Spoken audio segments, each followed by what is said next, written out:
One of the president's main points today was the importance of getting a booster shot. So why is the booster shot so important in this fight against this Omicron variant?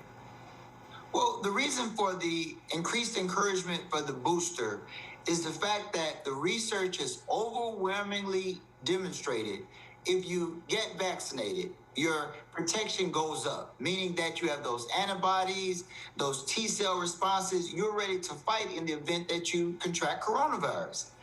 The research has also shown if you get that booster, your immune response goes up even higher. Now, note, if you get vaccinated, 6 months have gone by, some of your protection goes down. It starts to wane a little bit. But getting that booster, it brings you back not only to the level of protection you were before you were vaccinated, but even a higher level.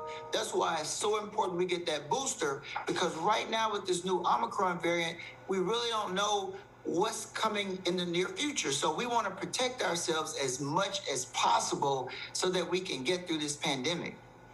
Doc, so many people still haven't received their first or second shot. So what can be done to get everyone on board?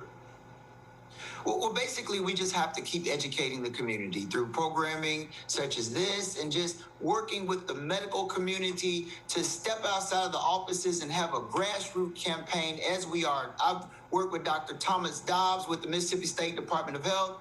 We're working with the city of Jackson, Mayor Chokwe Lamamba. And what we're doing is we're getting out into the community, working with the churches, working with the local radio stations and other platforms to get the information to where it needs to be received to the people. And we just have to continue and not give up and just understand that a lot of people are hesitant on getting vaccinated, not because they're terrible people. They just need more information. They need a confirmation that these vaccines are safe and they're effective. Dr. Quinn, how confident are you that this pandemic will eventually come to an end?